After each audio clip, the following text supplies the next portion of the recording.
in the garage today. Back in the garage today. Get in the garage. Back in the garage today. What's going on, guys? Back in the garage today, getting ready to install a pair of Rottweiler mirrors on my 2016 KTM 1290 Super Adventure. Same installation process for all of the KTM Adventure bike models, be it the 1090, 1190, 1290, Adventure, Super Adventure, no matter what. I'm not sure about the 790, but it'll definitely work on the bigger bikes. So let's get to installing them. All right, so I haven't even taken them out of the box yet, so let's see what's included. All right. So as usual, Rottweiler includes something cool inside. This is my second Rottweiler koozie I've gotten. This is their mounting kit that we're going to use. Got a sticker. And then these, while I called them Rottweiler mirrors, they're not technically Rottweiler mirrors. They're CRG mirror, Aero mirrors. What Rottweiler has done is make the mounting kit to make it work on these adventure bikes. So, and these are made in the US of A. So I don't know if you've ever seen these mirrors before. They are really cool. John, I rode his bike about a year and a half ago when I was down in Florida. He had these on his 1190 at the time. They are not cheap. I think they retail for about 230 bucks for everything you saw in this box, but I thought they were pretty cool and I want to install them on my bike. So let's check out the instructions and see what we have to do. Okay, so I was aware of this before I got them. One thing we're gonna have to do is drill a couple of holes in our stock handguards. This is the template they provided. I'll show you how this works in just a few moments. All right, so over here on the right-hand side of the bike, it's pretty self-explanatory of how we're gonna line this up. We're gonna line up this bolt right here, we're gonna line up the bottom, and we're gonna line up the top, and that's gonna give us our marking of where we're gonna want to drill. Now what I'm gonna do to ensure that this doesn't move when I go to make my marks is I'm just gonna use a little bit of masking tape to hold this template in place as soon as I get it where I want it. That just helps hold it a little bit better.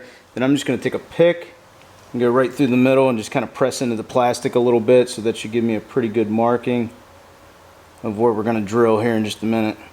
Not going to be the easiest spots to see, but they're right there. Alright, so using the two marks we just made as our reference point, we're going to use an 1/8 inch drill bit and we're going to drill 2 holes.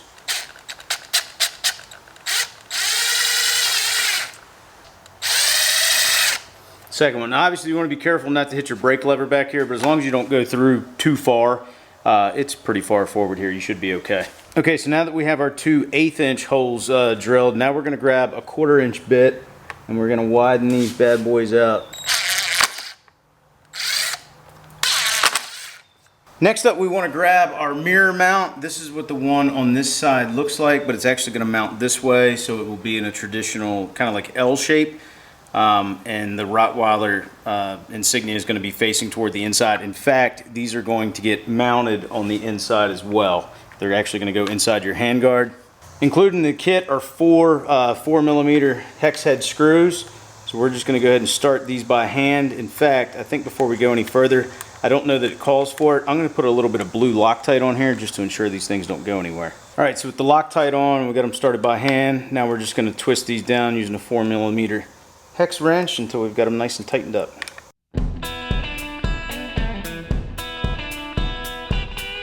All right, feels pretty good. Now don't go too tight because these, especially the factory handguards, I mean, they are plastic, so we could crack them, but you definitely want to make sure they're not going to go anywhere, and that's why I put a little bit of Loctite on the screws. All right, so next up we need to mount the mirrors. It doesn't matter which one you get. We're trying to get it, they say in Rottweiler's video, the 2 o'clock position with this arm right here.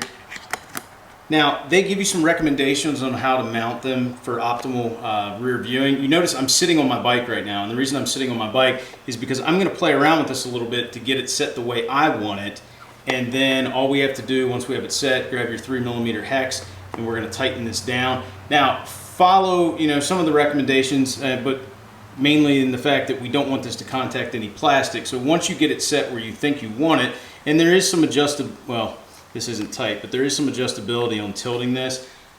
Once you get it where you think you want it, and then mess around with folding it in and make sure it doesn't contact any of the plastic, and obviously make sure it doesn't get in the way of your brake lever on this side and your clutch lever on the other side. All right, so that's what mine looks like mounted. You can kind of see, get yourself an idea. But again, it's going to come down to personal preference, but we do want to make sure that this thing will, twist around into the different positions and fold in without contacting any of the plastic, without, you know, again, we're only really worried about the brake lever and clutch lever on the mounting mechanism. We're not going to ever fold this thing all the way down in where it can contact this. All right, so now let's get the left side, and then we're almost done. Now, because it's the same exact process, except we're going to flip the template around, I'm just going to fast forward through this, and you guys can watch, and it'll take like a minute or two.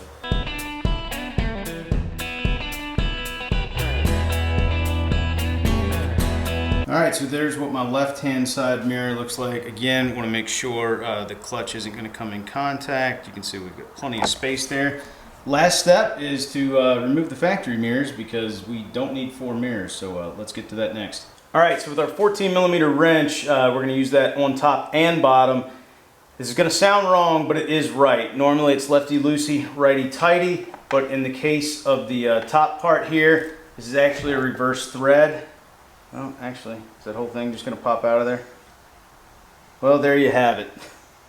We could just spin this entire thing out because mine's already so tight. There we go. Got that one out. Let's get the other one out. And we've got one last, I said if we had one last step, we actually had one last step. So the bottom thread, I need to loosen this up just a little bit.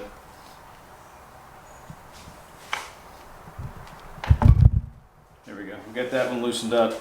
The bottom thread is a traditional thread. This one's going to come out the right way here. Now, what you've got to watch is you don't want to just unthread the top one, otherwise this mounting post isn't going to come out. So just unthread the bottom one. But now we are left with 2 holes, but that's okay. Rottweiler thought of something.